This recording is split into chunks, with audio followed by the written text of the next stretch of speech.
ये सलकनपुर के 64 योगिनी मंदिर है। ये मैं आपको इस मंदिर का पूरा दृश्य दिखा। इस तरह का मंदिर आपको मध्य प्रदेश में 3 और उड़ीसा में 2 और एक आपको झारखंड में, एक बनारस में भी 64 योगिनी मंदिर मिलेगा। मुरैना के मध्य प्रदेश के जो 64 योगिनी मंदिर है, इसी से प्रभावित होकर अपना भारत का संसद भवन है। ये लेकिन 64 योगिनी मंदिर सलकनपुर का है, जो कि अभी बन रहा था। मैं सलकनपुर घूमने गई थी।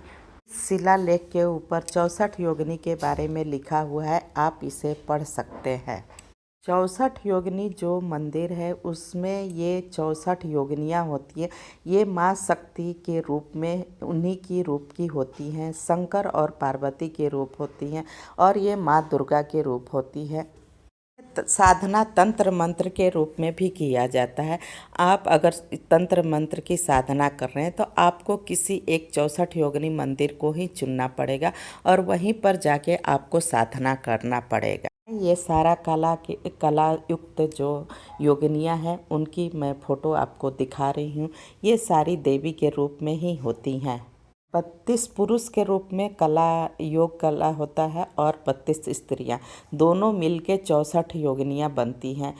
इसमें स्त्री पार्वती का 32 योगिनियाँ दिखाया गया है और शंकर के 32 योगिनियाँ हैं। दोनों मिलके ये 64 योगिनियाँ का रूप पकड़ती हैं। आपकी कोई बात नहीं बन रहा है तो अगर आप ये इस 64 योगिनियों की साधना करते हैं तो आपकी सभी मनो इच्छा पूर्ति होती है और आप पूर्ण रूप से ये आपकी इच्छा पूर्ति होती है। तो इसी से लोग ये साधना करते हैं। साधना के द्वारा आप कुंडली दोष, पितृ दोष, सर्प दोष, सभी दोषों को दूर किया जाता है। आप इस यज्ञ के द्वारा किसी के वर्तमान, किसी की भविष्य और भूत, ये तीनों ही अवस्थिति के आप जान सकते हैं। इस योग्य के द्वारा पूरी शक्ति प्राप्त कर सकते हैं, लेकिन भूल के भी आप इस विद्या को किसी और स्थिति में, दूसरा काम में ना आजमाइए, नहीं तो बुरा स्थिति पैदा हो जाती है। मेन 8 योगिनियाँ हैं, लेकिन 8 योगिनियाँ की सहायक योगिनियाँ हैं।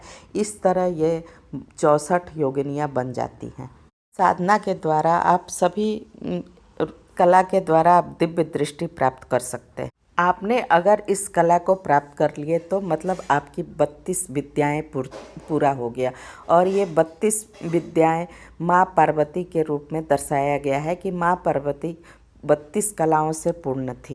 64 योगिनियों के नाम का जाप कर सकते हैं। इनकी जो मंत्र है उसकी जाप कर सकते हैं। ये अगर आपको प्राप्त हो गया तो नहीं आपको भूत पिशाच निकट आएगा और सारी आप विद्या से पूर्ण हो जाए और आपको मनोवांछित फल प्राप्त होगा।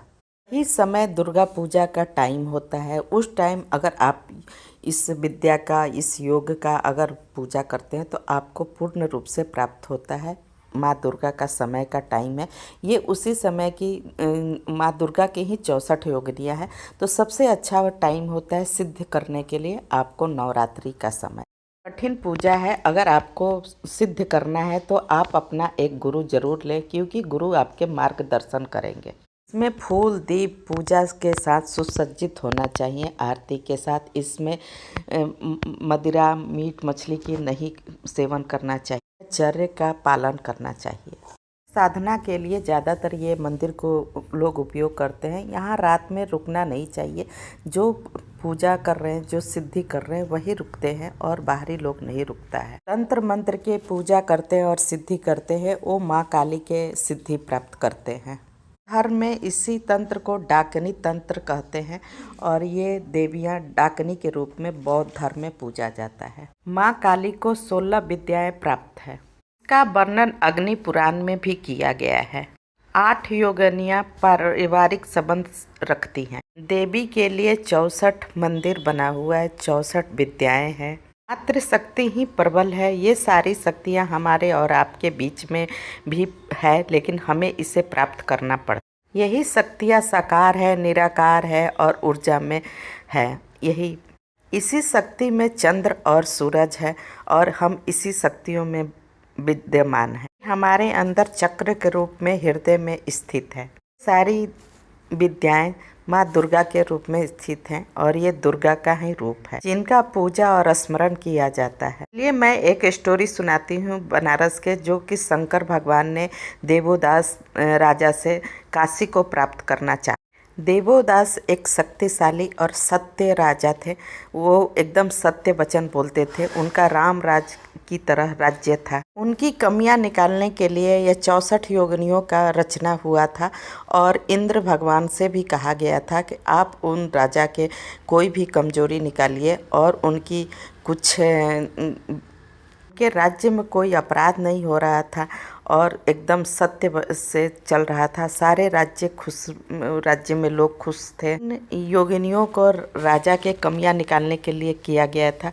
जब ये योगिनियां कमियां राजा के बारे में नहीं निकाल सकी तो ये वापस नहीं लौटी। ये बनारस में ही काशी में ही अपना घर बना ली और यहीं पर वो निवास करने लगी।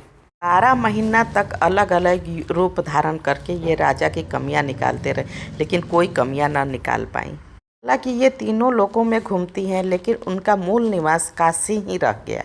64 योगिनियाँ मध्य प्रदेश के सलकन में ये बन रहा है। मैं ये सलकनपुर के मंदिर में 64 योगिनियाँ टेम्पल में गई थी, तो ये पूरा दृश्य आपको सलकनपुर के 64 योगिनी का टेम्पल का दृश्य है। वैसे मैं आपको सारी कहानी बताती। आप इस वीडियो को लाइक कीजिए। मैं आशा की दुनिया से हूँ और मेरे चैनल पर सब्सक्राइब कीजिए, लाइक कीजिए और मेरे साथ बने रहिए।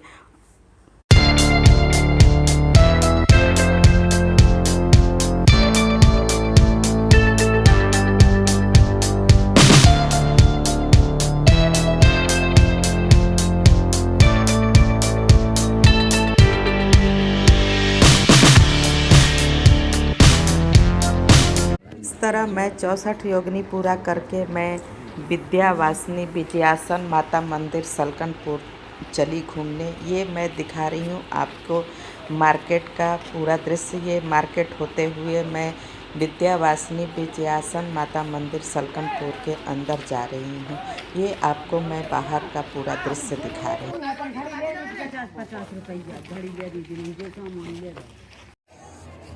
ये देखिए माता का मंदिर आ गया। मेरे हस्बैंड यहाँ खड़ा होकर गेट पर फोटो खिंचाएं और ये माता के मंदिर का पूरा बाहर का दृश्य मैं आपको दिखा रही हूँ कैमरा से चारों तरफ घुमा के। मेरे नज़रों से आप पूरा मंदिर परिसर घूम लीजिए। मैं बहुत ही अच्छे से आपको पूरा मंदिर का दृश्य दिखा रही हूँ। ये विद्यावासिनी विजयासन माता मंदिर सलकनपुर का है। अब यहीं से आप एंट्री मंदिर के अंदर कीजिएगा।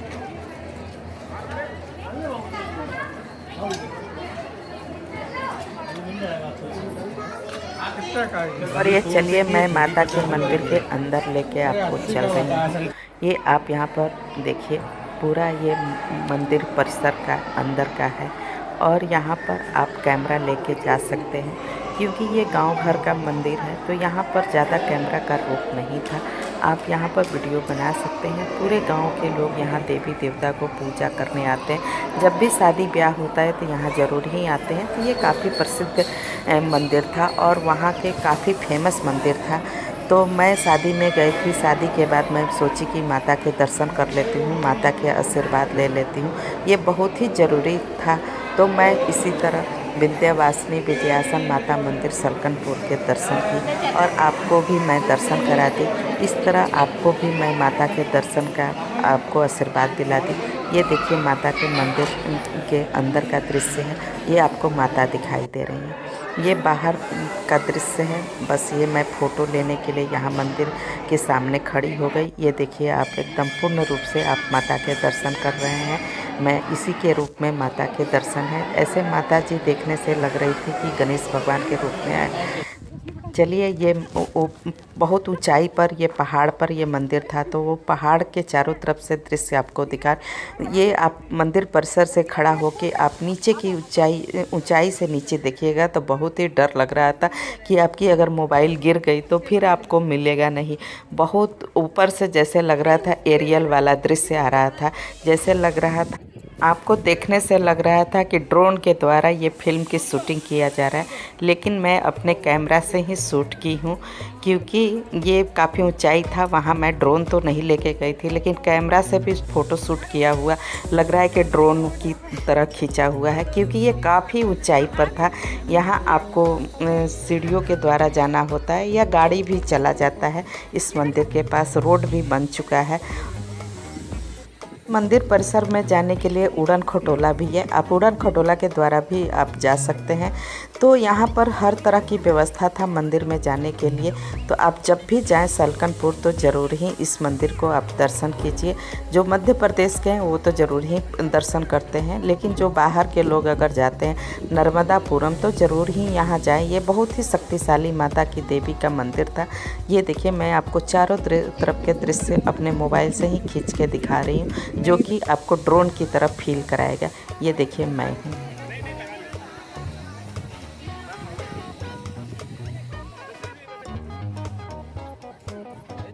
ये देखिए नर्मदापुरम के घाट है।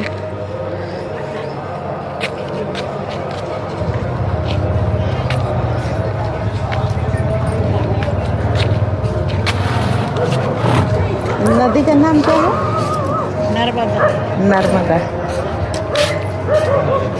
ये देखिए नर्मदा घाट है नर्मदापुरम।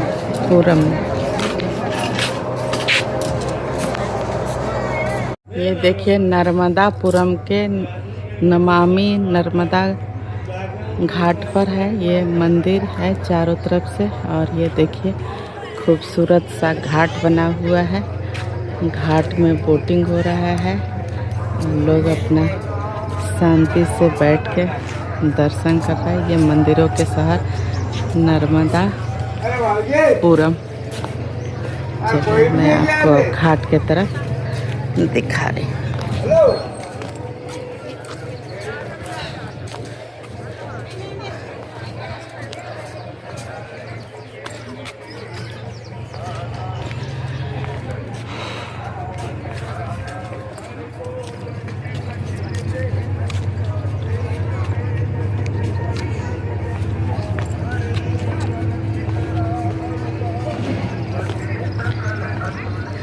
ये नर्मदा नदी एक तरह से गंगा नदी के महत्व के बराबर है। जिस तरह पूर्वांचल में आपको गंगा नदी है, उसी तरह यह मध्य में आपको नर्मदा नदी है। नर्मदा नदी भी पूजनीय है गंगा की तरह। बिहार साइड में गंगा नदी पूजनीय है, गंगा स्नान होता है। उसी तरह ये मध्य प्रदेश के नर्मदा नदी है, जो कि गंगे की तरह यहाँ भी पूजनीय है। ये नर्मदा घाट है, और ये नर्मदा नदी देखिए, ये प्राचीन श्री नर्मदेश्वर शंकर जी का मंदिर है। ये मंदिरों का घाट है, कितना भी खूबसूरत घाट है। इसी तरह आपको बनारस में भी घाट देखने को मिलेगा। तो बनारस की घाट की तरह यहाँ भी बहुत ही महत्व है, और यहाँ पर पूजा पाठ, मृत्यु के भी पूजा पाठ ये सब भी होते रहता है। और ये घाट पर लोग मछली देता है, उनके खाना देता है लोग। अपना नाव भी लगा है, नाव से इधर से उधर जाइए। जिस तरह के ग्रहण भी लगता है तो उसमें लोग स्नान करता है। तो जिस तरह गंगे की महत्व है, उसी तरह ये नर्मदा घाट का महत्व है। आप नर्मदा नदी के ये देखिए कितना खूबसूरत सा घाट है, मंदिरों के जो घाट होता है। और एक साइड में ये देखिए नर्मदा नदी। तो ये बहुत ही खूबसूरत और मन लुभावन। मैं इस वक्त शाम के 5 बज रहा है, और मैं यहाँ नर्मदा नदी के किनारे आई हूँ, और मैं आपको इस दृश्य को दिखा रही हूँ। और देखिए अपनी आँखों से, और कितना सुहावना लग रहा है ये घाट।